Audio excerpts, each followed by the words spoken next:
अस्सलामुअलैकुम friends, welcome to mentor अलीशे।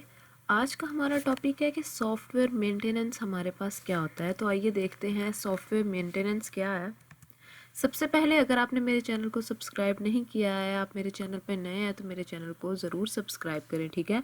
तो आज के लेक्चर की तरफ बढ़ते हैं। सॉफ्टवेयर मेंटेनेंस मतलब जो प्रोडक्ट हमने बनाया था वो प्रोडक्ट क्लाइंट को हमने डिलीवर कर दिया है। जो क्लाइंट था इसने वो प्रोडक्ट यूज़ करना भी स्टार्ट कर दिया है। अब इसके बाद हम इसकी क्या करनी पड़ेगी, मेंटेनेंस करनी पड़ेगी। और मेंटेनेंस के अंदर क्या आ जाता है जी कि जो प्रोडक्ट था, ठीक है, इसमें रेगुलर बेसिस पे जो एरर्स बग्स इसको करेक्ट करो, इसकी परफॉर्मेंस बढ़ाओ, मतलब इसको ऑप्टिमाइज़ करो। एक रियल लाइफ एग्जांपल से हम इसको बाद में समझते हैं। सबसे पहले हम इसकी डेफिनेशन देखते हैं कि इसकी डेफिनेशन क्या है हमारे पास। Software maintenance is process of modifying and updating software application after delivery to correct errors and improve performance. मतलब कि हमारा प्रोसेस जो होता है उसको ये अपडेट करता है, मॉडिफाई करता है किसको, सॉफ्टवेयर जो हम लोग एप्लीकेशन बना रहे होते हैं, जो हम लोग प्रोडक्ट बना रहे होते हैं। जब हम लोग एरर्स को करेक्ट कर लेते हैं तो उसकी परफॉर्मेंस को इम्प्रूव कर देते हैं, तो हम उसको डिलीवर कर लेते हैं। एक हमारे पास रियल लाइफ एग्जांपल है। फ़र्ज़ करें हम लोग एक घर रहते हैं लैंड पे, ठीक है। तो उस घर के अंदर हमारे पास मुख्तलिफ़ तरह का काम हुआ होता है। लकड़ी का काम हुआ होता है, इलेक्ट्रिक काम हुआ होता है, हर तरह का काम हो गया। हम लोगों ने हर चीज़ की पेमेंट कर दी है। लेकिन जब हम वहाँ पे रहना शुरू कर देते हैं, मतलब 10 दिन के बाद, 15 दिन के बाद, अगर हमें कोई लकड़ी का काम करवाना पड़ जाता है या हमें इलेक्ट्रिसिटी का कोई काम कराना पड़ जाता है, तो हम क्या करते हैं कि मेंटेनेंस के साथ रब्ता करते हैं कि जी हमें इस चीज़ की ज़रूरत है, तो ये हमारी ज़रूरत पूरी की जाए। तो ये भी हमारे पास सॉफ्टवेयर मेंटेनेंस की एक एग्जांपल आ जाती है कि सॉफ्टवेयर के अंदर जब हम लोगों ने मेंटेनेंस करनी होती है, उसके अंदर कोई परफॉर्मेंस इशू हो, उसको इम्प्रूव करना हो, उसमें से एरर्स जो होते हैं, बग्स जो होते हैं, उनको करेक्ट करना हो, तो हम लोग मेंटेनेंस के पास जाते हैं।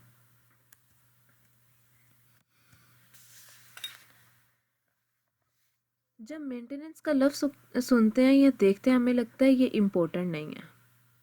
लेकिन अगर आप इस डायग्राम को देखो, ध्यान से देखो, इस पाई चार्ट से आपको पता चलेगा कि एक्चुअल में मेंटेनेंस की क्या रिस्पॉन्सिबिलिटी है। मेंटेनेंस यहाँ पे 67% जो है वो हमारे पास इम्पोर्टेंट, मतलब कि STLC के जितने भी स्टेप्स हैं, रिक्वायरमेंट है, डिज़ाइनिंग है, इम्प्लीमेंटेशन है, टेस्टिंग है, सारी बात कर लें, इसमें सबसे ज़्यादा परसेंटेज देख लें किसकी है, मेंटेनेंस की है। तो मेंटेनेंस हमारे पास बहुत ही इम्पोर्टेंट पॉइंट आ जाता है सॉफ्टवेयर को डेवलप करने के अंदर। मतलब कि STLC के रिक्वायरमेंट, डिज़ाइनिंग, इम्प्लीमेंटेशन, टेस्टिंग, ये देखिए रिक्वायरमेंट हमारे पास 3% है, डिज़ाइनिंग भी 8%, इम्प्लीमेंटेशन भी 7%। हम कहते हैं कि कोडिंग हमारे पास बहुत ही बड़ा प्रोसेस आ रहा है, लेकिन देखें यहाँ पे तो ये 7% आ रहा है हमारे पास। टेस्टिंग में हम लोग एरर्स देखते हैं क्या आ रहा है, ये वो भी हमारे पास 15% है। लेकिन मेंटेनेंस हमारे पास सबसे ज़्यादा है, मतलब के 67%। Software maintenance is an inclusive activity that include, मतलब कि सॉफ्टवेयर की मेंटेनेंस में कौन सी एक्टिविटीज़ आ जाती हैं हमारे पास। सबसे पहले आ जाता है हमारे पास एरर करेक्शन। मैक्सिमम टाइम तो हमारे माइंड में यही होता है कि जब भी कोई एरर आएगा तो करेक्ट करना मेंटेनेंस का काम है।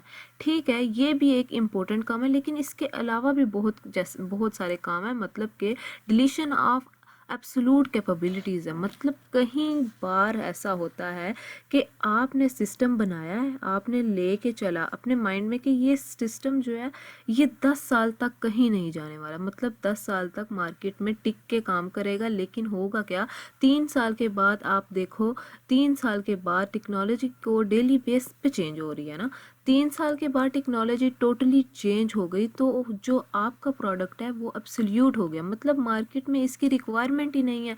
जैसे नोकिया के साथ हुआ था, मतलब नोकिया का प्रोडक्ट एक टाइम पे बहुत ऊपर था, मतलब सब लोगों के पास फ़ोन था, मतलब जिससे हम फ़ोन ही थे पूछते, हम फ़ोन कहते थे नोकिया का मोबाइल है, ठीक है। तो अब देखें जी, इसका नामो निशान ही ख़त्म हो गया। देखा जाए तो ये चीज़ें भी मेंटेनेंस में आती हैं ताकि आपका प्रोडक्ट ना ख़त्म हो। नेक्स्ट आ जाता है हमारे पास इन्हेंसमेंट ऑफ कैपेबिलिटीज़। आज आपने प्रोडक्ट बना के दिया है, इसमें आपने बोला कि 1 लाख यूज़र का मैनेज डाटा कर सकते हैं, 1 लाख रिक्वेस्ट को ये मैनेज कर सकता है। लेट से 2 साल बाद 1 लाख से 10 लाख हो गया। अब इसलिए हर कंपनी चाहती है कि मेरी रीच जो है वो मेंटेनेंस हो, मतलब कि मैक्सिमम हो। मेरी रीच जो आज 1 लाख लोगों तक है वो कल 10 लाख लोगों तक हो, फिर 1 करोड़ तक हो। हर एक कंपनी जो है वो यूज़र को बढ़ाने में लगी है, यूज़र्स को टारगेट कर रही है। तो ऑब्वियसली आप को कैपेबिलिटी इतनी होनी चाहिए कि इतनी स्केलेबल होनी चाहिए कि आपका कल भी प्रोडक्ट जो है वो मेंटेनेंस में अच्छे से काम कर सके। तो नेक्स्ट आ जाता है हमारे पास ऑप्टिमाइजेशन। ऑप्टिमाइजेशन भी बहुत इंपॉर्टेंट है आज के टाइम पे। आप कोई टास्क कर रहे हो, वो टास्क अगर लेट से वो 5 सेकंड ले रहा है, तो ऐसा ना हो कि 1 साल बाद भी 1 साल के बाद भी वो 5 सेकंड में ही काम कर रहा। मार्केट में आपके कॉम्पिटिटर्स होते हैं, ठीक है, जो आएंगे, जो 5 सेकंड वाले काम को अपने तरीके से अपने सॉफ्टवेयर से 1 सेकंड में कर देंगे। तो आपका प्रोडक्ट यूज़ ही कौन करेगा फिर? तो ऑब्वियसली आप चाहते हैं कि आपका प्रोडक्ट मार्केट में जो कॉम्पिटिटर हैं उनके अकॉर्डिंगली भी ऑप्टिमाइज हो, मतलब इनकी अकॉर्डिंगली भी प्रॉपरली चलता हो, परफॉर्मेंस भी इसकी ऑप्टिमाइज हो, स्पीड भी इसकी अच्छी हो, सारी चीज़ें जो हैं ऑप्टिमाइज तरीके से काम करें। तो ये सारे काम जो हैं, ये छोटा सा काम नहीं है मेंटेनेंस का, बहुत बड़ा काम है इसका। तो यहाँ पे नेक्स्ट हमारे पास इसकी टाइप्स आ जाती हैं। फर्स्ट टाइप है हमारे पास corrective maintenance, adaptive maintenance, preventive maintenance, perfective maintenance. ठीक है, तो करेक्टिव मेंटेनेंस हमारे पास क्या होता है? हमारी माइंड में ये आता है कि चीज़ों को ठीक करना बहुत बड़ा काम होता है, लेकिन करेक्ट करना मैक्सिमम हमारे पास सिर्फ हमारे पास 20 to 21% जो होता है वो काम करता है। मैंने यहाँ पे एक डायग्राम भी बनाई है। करेक्टिव मेंटेनेंस जो होती है वो हमारे पास बग फिक्सिंग के लिए भी यूज़ होती है। नेक्स्ट आ जाती है हमारे पास एडेप्टिव मेंटेनेंस, जो कि पोर्टिंग और माइग्रेशन के लिए यूज़ होता है, कि जो सिस्टम है आपका इन्वायरमेंट के मुताबिक अडेप्ट कर रहा है। मतलब आप एक पर्टिकुलर प्लेटफॉर्म पे काम कर रहे हो, ठीक है, लेकिन कल को वो चेंज हो गया है, तो ऐसा ना हो कि आपका प्रोडक्ट गया, मतलब प्लेटफॉर्म इंडिपेंडेंट होना चाहिए। नेक्स्ट आ जाता है परफेक्टिव मेंटेनेंस। परफेक्टिव मेंटेनेंस हमारे पास क्या है? हमारे पास 50% जो है वो मेंटेनेंस होती है परफेक्टिव मेंटेनेंस की होती है। मतलब आप अपने प्रोडक्ट को और परफेक्ट बनाना है, आप और चीज़ों को ऑप्टिमाइज़ करना है, इसकी परफॉर्मेंस को और बढ़ाना है, ताकि मार्केट में आप बने रहो, आपका प्रोडक्ट जो है अच्छे से काम करता रहे।